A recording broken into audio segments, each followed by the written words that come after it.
Hello दोस्तों।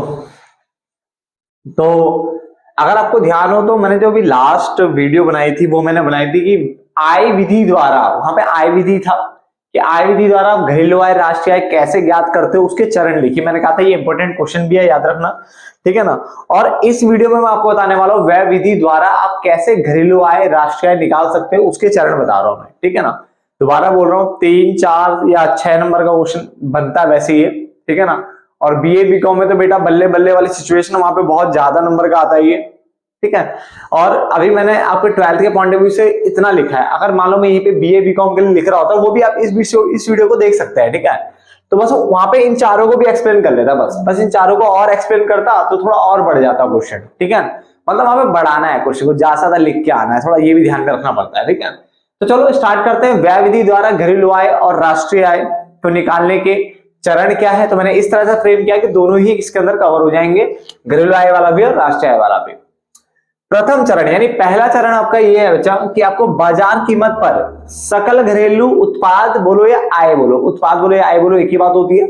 तो बाजार कीमत पर सकल घरेलू उत्पाद, जिसको हम जीडीपी एट एमपी कहते हैं, इसको आपको ज्ञात करना होता है।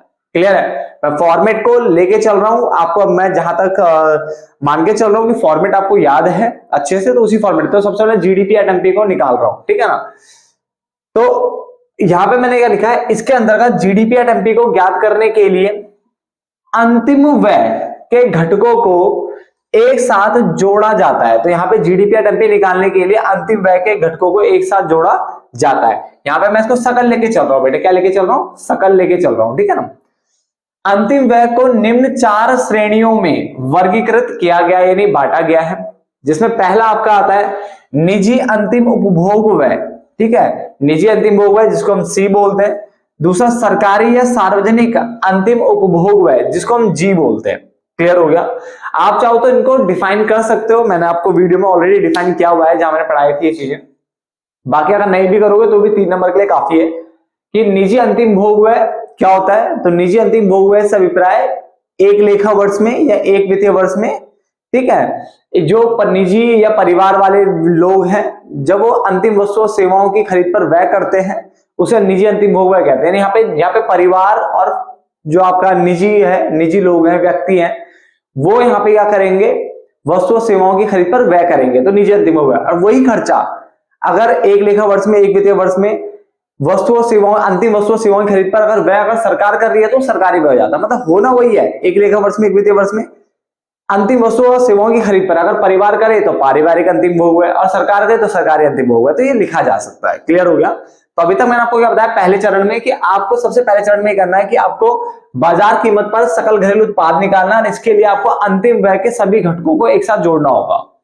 इन अंतिम व्यय के घटकों को 4 श्रेणियों में बांटा गया है। पहला है निजी अंतिम भोग व्यय और दूसरा है सरकारी अंतिम उपभोग व्यय, ठीक है। यहाँ पे मैंने आपको एक चीज क्लियर कर दिया कि निजी अंतिम भोग व्यय अगर आप लिखना चाहो तो लिख सकते हो यहाँ पे, ठीक है। पेंसिल से पेंसिल लिख लो कि एक लेखा वर्ष में, एक वित्तीय वर्ष में अंतिम वस्तु और सेवाओं की खरीद पर किए गए व्यय को, ठीक है ना। अगर वो व्यय कौन करता है, निजी या फिर परिवार वाले लोग करते हैं तो निजी अंतिम भोग व्यय, और सरकार द्वारा किया गया अंतिम वस्तु सेवाओं की खरीद पर व्यय को क्या कहते हैं, सरकारी अंतिम उपभोग व्यय कहते हैं। क्लियर हो गया। फिर उसके बाद आगे बढ़ते हैं। फिर आता है आपका निवेश व्यय जिसको हम सकल घरेलू को देशी भी बोल सकते हो, पूंजी निर्माण, घरेलू पूंजी निर्माण बोलते हैं, ठीक है। तो ये आपको चाहिए होता है तीसरा घटक। अब इसको निकालने के लिए इसने बोला इसके अंतर्गत क्या क्या आता है। एक तो आता है सकल घरेलू स्थायी पूंजी निर्माण। यहाँ पे देखो स्थायी लिखा है, स्थायी आ सकता है, अचल लिख सकता है, स्थिर लिख सकता है, कोई तीनों वर्ड एक ही होते हैं, स्थायी, अचल या स्थिर, कुछ भी लिखा हो सकता है यहाँ पे, ठीक है ना।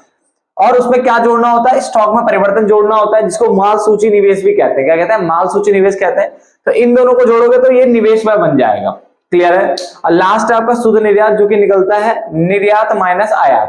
प्लीज यहां तक ध्यान से समझो, मेन क्वेश्चन यही था। उसके बाद तो बेटा बच्चों वाली चीजें। पहले क्या करा, अंतिम व्यय के घटकों को एक साथ जोड़ा। इसमें 4 घटक है। निजी अंतिम भोग व्यय एक लेखा वर्ष में, एक वित्तीय वर्ष में परिवार द्वारा, ठीक है, व्यक्तियों द्वारा अंतिम वस्तु और सेवाओं की खरीद पर किए गए व्यय को निजी अंतिम भोग व्यय। एक लेखा वर्ष में, एक वित्तीय वर्ष में सरकार द्वारा अंतिम वस्तु और सेवाओं की खरीद पर किए गए व्यय को सरकारी अंतिम भोग व्यय। निवेश व्यय जिसको हम सकल घरेलू पूंजी निर्माण कहते हैं। इसको निकालने के लिए आपको सकल घरेलू स्थायी अचल या स्थिर पूंजी निर्माण में स्टॉक में परिवर्तन को जोड़ना होगा, तब ये बन जाएगा अपना। फिर शुद्ध निर्यात, ये निर्यात और आयात के अंतर को शुद्ध निर्यात कहते हैं, निर्यात और आयात के अंतर को शुद्ध निर्यात कहते हैं, ठीक है। तो निर्यात और आयात का अंतर क्या हो गया, x माइनस एम, ठीक है। यानी जीडीपी एट एमपी जो मुझे निकालना था वो निकल गया सी जी आई और x माइनस एम को जोड़ के, तो मैंने ये भी लिख दिया आपके लिए, क्लियर हो गया। अब दूसरा चरण जिसको हम द्वितीय चरण भी बोल सकता था, बट मैं सिंपल दूसरा चरण लिख रहा हूं आपके लिए, ठीक है। मूल्य ह्रास और शुद्ध अप्रत्यक्ष कर को ज्ञात करना और उसे जीडीपी एट एमपी जो आपने निकाला था पहले चरण में उसमें से घटाना, ठीक है ना। तो इसके अंतर्गत मूल्य ह्रास और शुद्ध अप्रत्यक्ष कर, शुद्ध अप्रत्यक्ष कर निकलता कैसे है, अप्रत्यक्ष कर में से आर्थिक सहायता को घटा करके, तो ये आपको पता होना चाहिए, ठीक है ना, कि जो शुद्ध अप्रत्यक्ष कर है उसको निकालने के लिए अप्रत्यक्ष कर में से आर्थिक सहायता को घटाया जाता है। तो इन दोनों को आपने निकाला और उसको बाजार कीमत पर जो सकल घरेलू उत्पाद आपने निकाला था, जिसको हम क्या बोलते हैं, जीडीपी एट एमपी, जो आपने निकाला था उसमें से घटा दिया। और जैसे आप इसको घटा दोगे तो आपको जो निकल के आएगा वो आएगा कारक लागत पर शुद्ध घरेलू आय, यानी अब ये कारक लागत पर बन जाएगा। कारक को साधन भी कहते हैं बेटा, कारक को साधन भी कहते हैं। तो ये जो निकल के आएगा बेटा उसे बोलेंगे हम कारक लागत पर शुद्ध घरेलू उत्पाद या आय, जिसको हम एनडीपी एट एफसी कहते हैं। तो पहले में मैंने जीडीपी एट एमपी निकाला, फिर जीडीपी एट एमपी को बनाया मैंने एनडीपी एट एफसी, ठीक है, यानी सकल को बनाया शुद्ध मूल्य ह्रास घटा के, और जो एमपी था उसको बनाया एफसी, कैसे, शुद्ध अप्रत्यक्ष कर को घटा के। तो शुद्ध सकल से शुद्ध बनाया, कैसे बनाया बेटा, सकल से शुद्ध बनाने के लिए मैंने क्या करा, मूल्य ह्रास को घटाया, और एमपी को एफसी बनाने के लिए, एमपी को एफसी बनाने के लिए मैंने शुद्ध अप्रत्यक्ष कर को घटाया।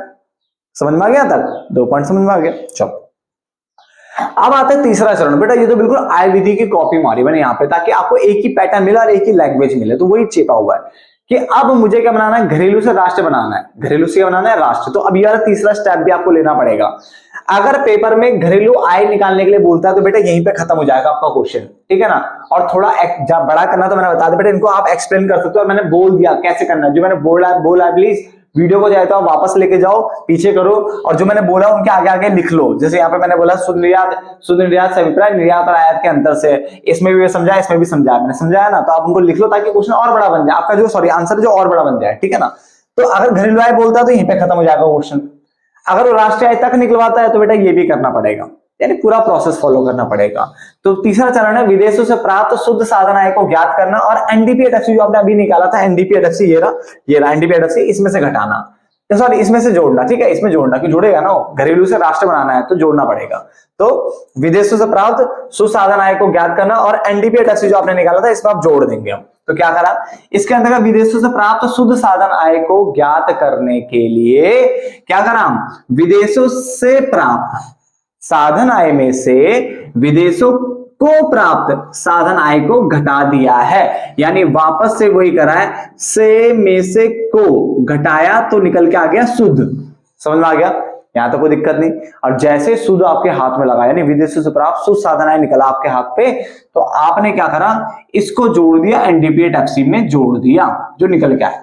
बात को समझो क्या लिखा हुआ है, विदेशों से प्राप्त शुद्ध साधन आय को ज्ञात करने के लिए मैंने क्या करा, विदेशों से प्राप्त जो साधन आया, यानी जो विदेशों से मेरे पास पैसा आया, उसमें से जो विदेशों को गया, से में से को घटाया, ठीक है ना, तो निकल गया विदेशों से प्राप्त शुद्ध साधन आय। और फिर मैंने इसको जोड़ दिया, जो आपका एनडीपी एट एफसी निकला था, घरेलू आय निकली थी, उसमें मैंने जोड़ दिया, और उससे हमें राष्ट्रीय आय यहाँ पे प्राप्त हो गई। क्लियर है ना। अतः उपरोक्त चरणों की सहायता से हम राष्ट्रीय आय को ज्ञात कर सकते हैं। ये वाला अगर आप प्रोसेस अपनाओ, ये फॉर्मेट को अगर आप यूज करो तो राष्ट्रीय आय निकल जाएगी। हो सकता है शायद मैंने ये वीडियो जल्दी जल्दी बनाई हो, वैसे तो देखो मैंने रिपीट किया है, बट हो सकता है मैंने जल्दी बोला, वो इसलिए क्योंकि बेटे फॉर्मेट का खेल है सारा। अगर फॉर्मेट आपको मेरे भी याद है, अपने टीचरों के भी याद है, किसी के भी, तो आपको बहुत जल्दी समझ में आ रहा होगा। ऐसा कोई खास है नहीं कि आपको क्या दिक्कत हो रही हो, बट पढ़ना जरूरी है ताकि आपको एक तरीका मिल सके कि आपको पेपर में कैसे लिखना है, कैसे प्रेजेंट करना है। क्लियर है ना। अब हमारे पास रह गया मूल्य वृद्धि विधि, क्योंकि आय विधि हो गया, व्यय विधि हो गया, अब रह गया मूल्य वृद्धि विधि। तो उसको मैं करवाने वाला हूं, फटाफट से नोट डाउन कर लो बेटा।